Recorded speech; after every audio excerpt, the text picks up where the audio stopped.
Welcome to the Adulting is Easy podcast, where we make adulting easier by making money easier. This is your host, Lauren, and I'm joined today by Adam Corin. Hey, Hello, everyone. that rhymes with Lauren. That just hit me. Uh-huh. Adam Corin helps people who hate dealing with their money.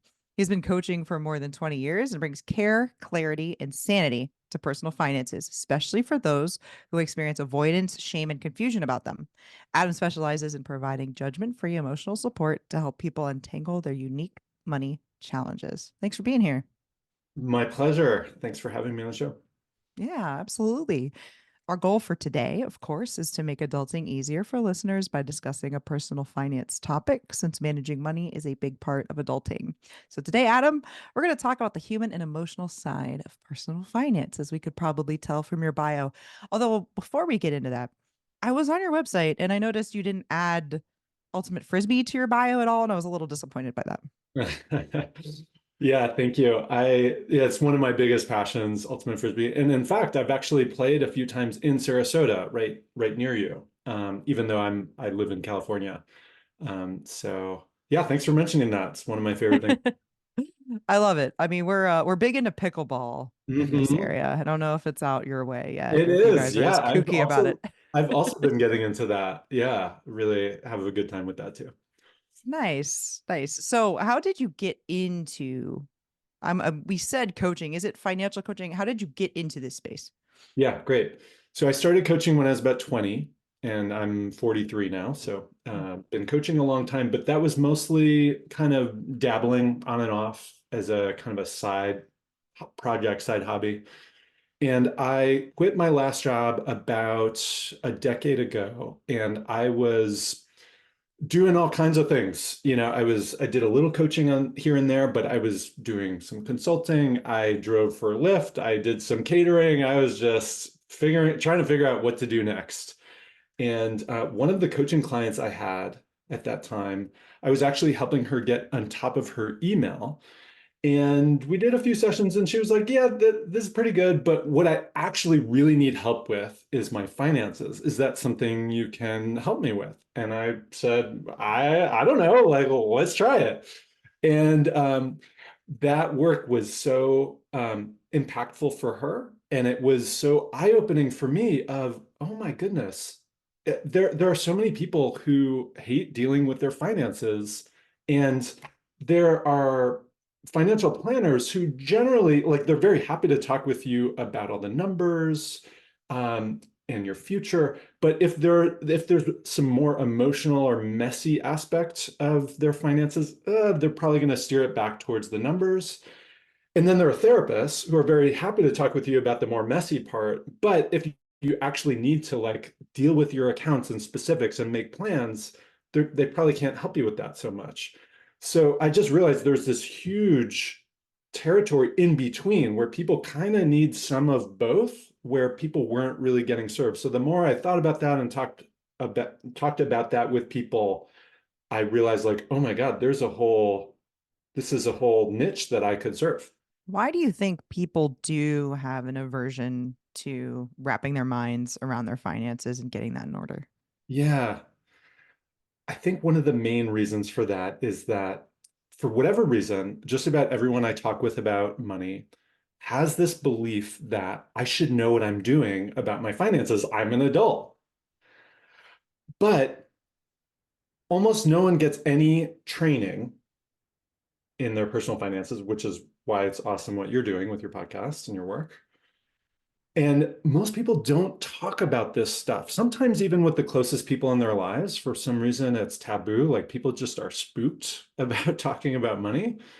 Um, and yet we still think we should know what we're doing. And it's just like, if you stop and think about it that way, it's ridiculous. Like, there's no reason we should be good at it.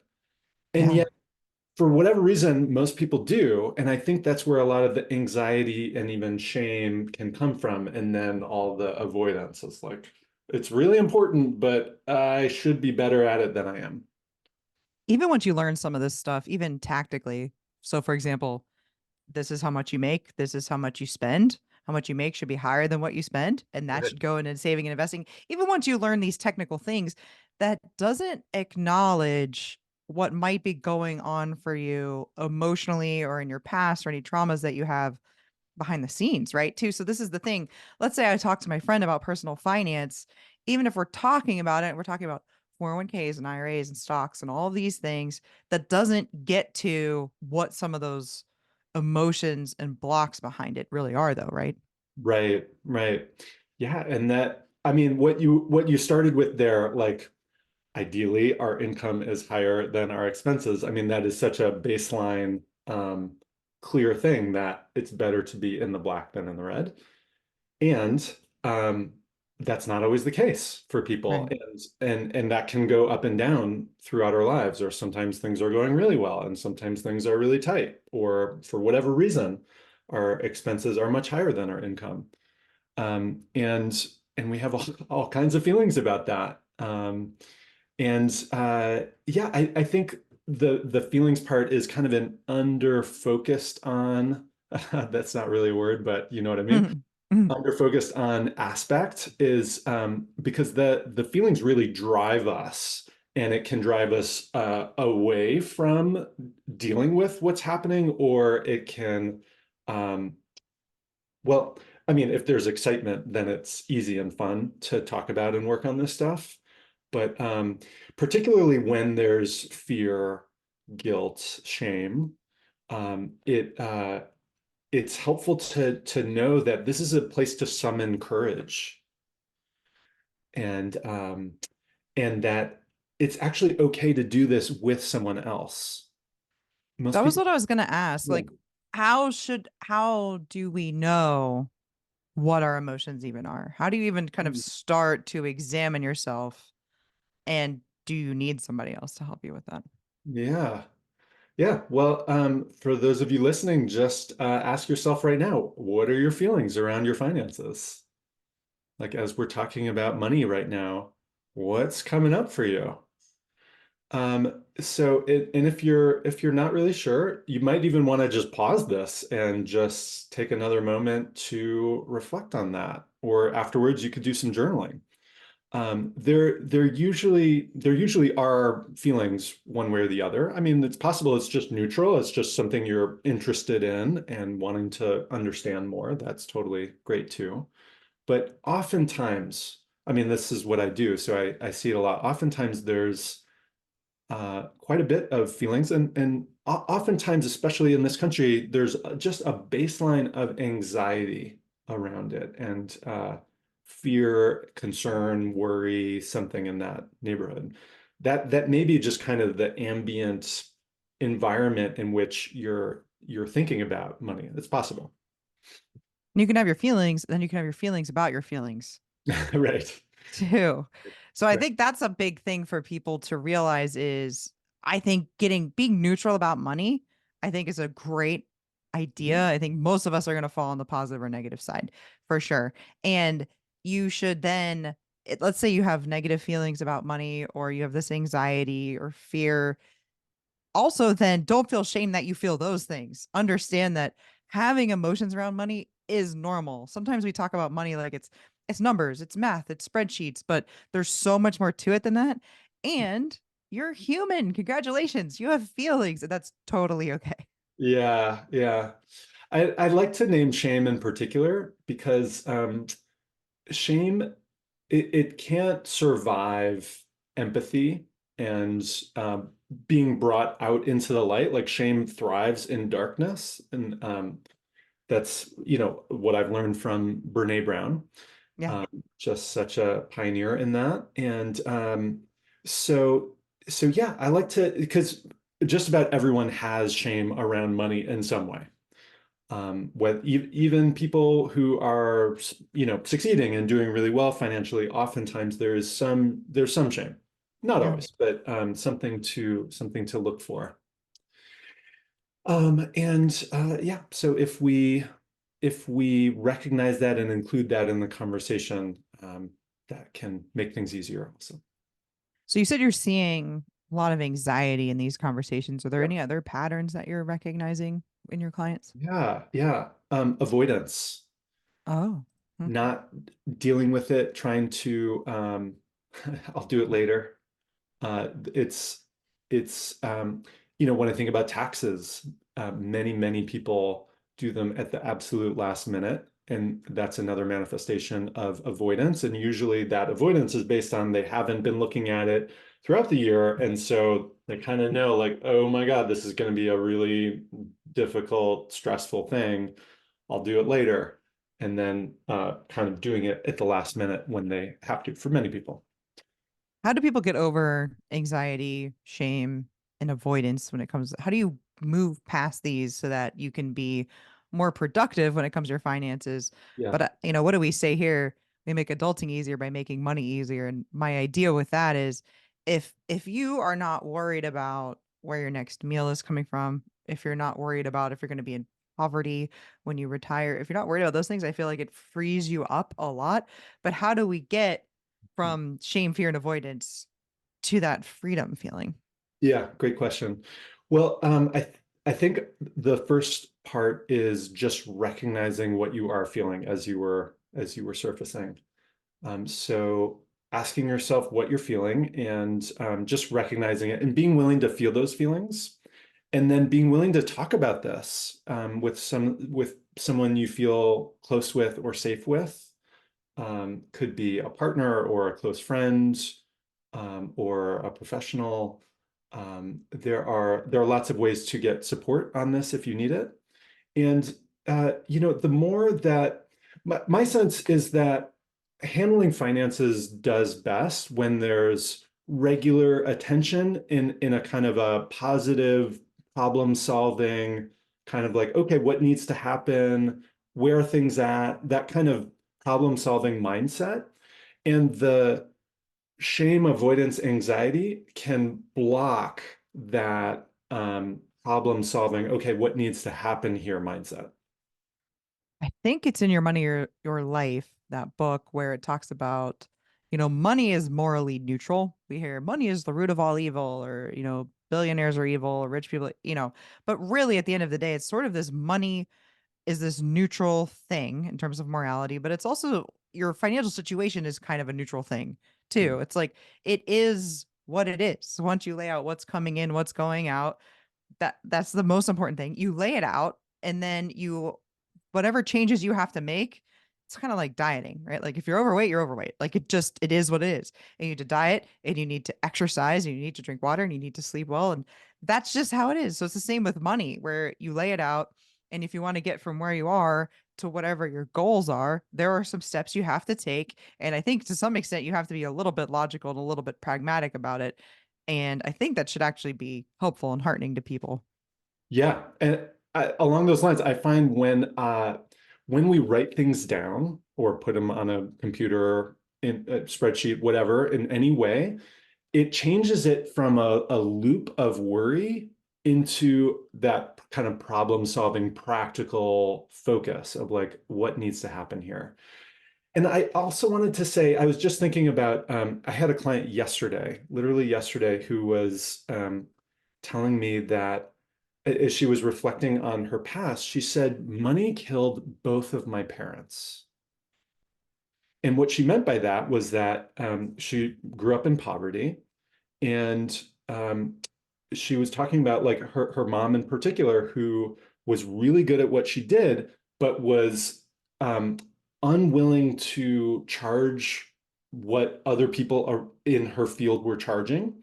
And Mm. when she needed help, she couldn't ask for help. And so some health things happened in her house, and she ended up getting pneumonia and dying. And Ugh.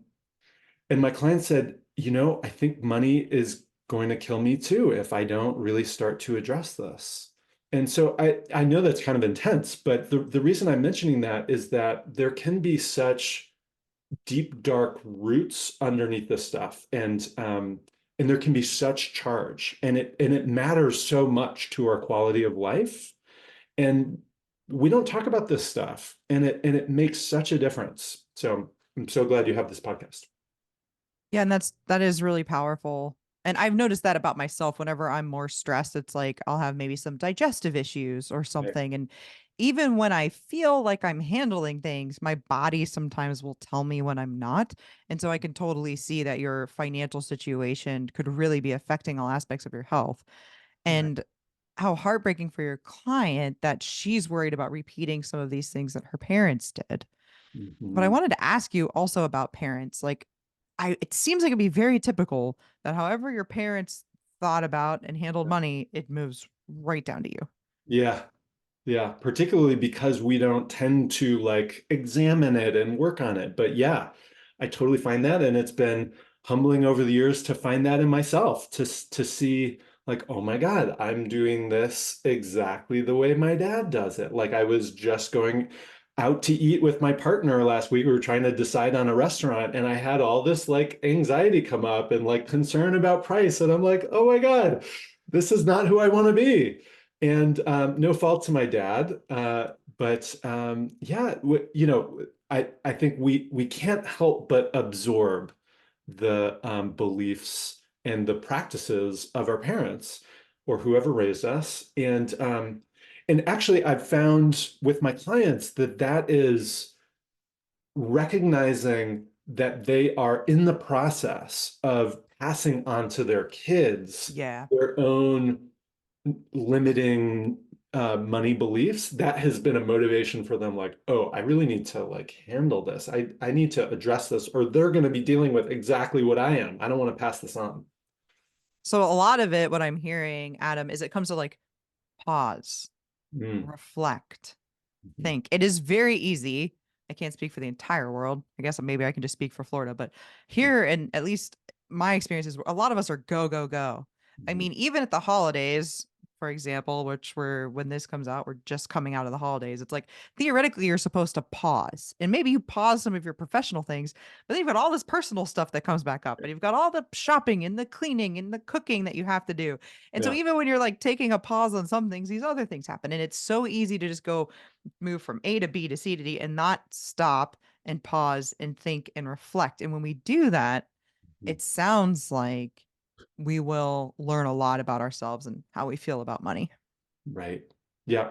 Totally, totally true. And our culture and the capitalist rush and the marketing and all of the push to spend and you deserve this and Uh, give gift, and like there's so much, it's so easy, there's such a greased slide in our culture to spend money, like that's what's easy. yeah. Here's a credit card, no, just charge it, it's fine.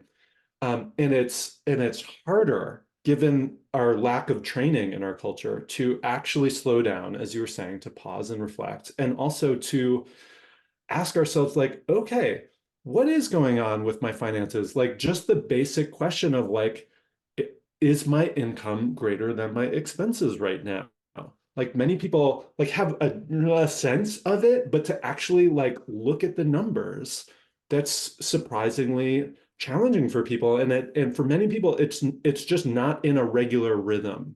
And Mhm. so another thing that I would suggest if you don't have one is to come up with a really simple regular practice. And it could just be looking at your accounts if that's not something you do regularly. But it could be also looking at your transactions. But the most valuable thing I find is finding a way to get overview, to actually see if you can step back and look at the bigger picture of how are our finances going. Yeah, that's a really good point. Getting back to parents really quickly. Yeah. Let's say we find out that our parents have passed maybe some negative financial or money blueprints down to For us. most of us, for most of us, probably they have. Yeah. I'm not speaking for myself. Um, Yeah. I imagine also part of moving forward is forgiving them for doing that and Yeah. having the understanding and the empathy to them that they didn't know any better either, right? Right. I love that. Yeah, totally. Yeah. Yeah, we're all in this together. We're all trying to figure this out with not a lot of like resource, conversation, education, which is kind of how I stumbled into this myself. Is like, oh, there's a lot of need here, and that it's kind of unrecognized in our culture. Like a lot of people are suffering. There's so much debt. There's so much of a sense of being behind and like I'm not good enough, Yeah. or I need to be better in some way, but not knowing where to start. So, and yeah, it's not our, it's a great point. It's not our parents' fault. They did the best they could, and it's on us. It's our responsibility to and our opportunity to address and do anything we can to improve our inner orientation towards money so that our external can thrive more. How should we be speaking with young kids? Mm, I told you I have a cough. I have a 1 year old, 3 year old nephew and niece. So mhm. maybe they're not ready yet, or like what kinds of conversations do we have with kids so that we're not passing down maybe some of the bad things that we learned, or we're changing our lives. We want to change the trajectory of of our family tree. How do we actually do that, and when do we do that? Yeah, that's a great question. I don't have kids myself, and I have the thought that I'm sure there are age appropriate times and ways to bring up different aspects of finances. So I don't actually know the details on that. I'm sure there's lots on the internet with that. What I will say though is the more we can address our own orientation towards money and our relationship with money, the more we can find a way to have it just be something that we maintain, that we feel positively towards, that cannot help but get transmitted and passed on to your kids. They will absorb that attitude, that orientation. And if you're enjoying it, they're going to be curious about it. Like our money is so important, and like kids sense that. And so how you guide them with that will come out of how you feel about money. Is it possible to wrap your mind around your finances by yourself? I mean, I know you're a coach, you're a financial coach, so maybe you have a biased thought on this, but is it possible to, let's say somebody's listening, they're very early on in learning about personal finances. Is it possible for them to do this on their own, to take stock of where they come from, to start working on their personal finances and to end up in, a better place and reaching their goals? Can people do it on their own? Totally, totally. Yeah. I mean, like with anything that you want to learn, take on, there are so many different kinds of resources. And yeah, if you want to do it alone, you totally can. There's so much um there's so much available to you. And the thing that I started with has become kind of the center of my message, which is that we think we should know what we're doing. And there is really no reason that we should know what we're doing. And once we really take that in, there's no reason I should know what I'm doing. Then it's like, oh, well, then I can just be a learner.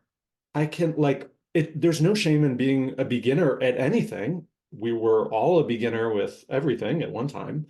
And Mm. so when we can take that attitude on and we can just start, then we can Google. Then we can go, oh, I keep hearing about 401ks. What the hell is that? And like you Yeah. can start to find out. It's not like there's so much in financial vocabulary that can be intimidating for people and can kind of uh, fit in with some of the shame that's often already there. But if you stop and go like, no, there's no reason I should know anything about a 401k.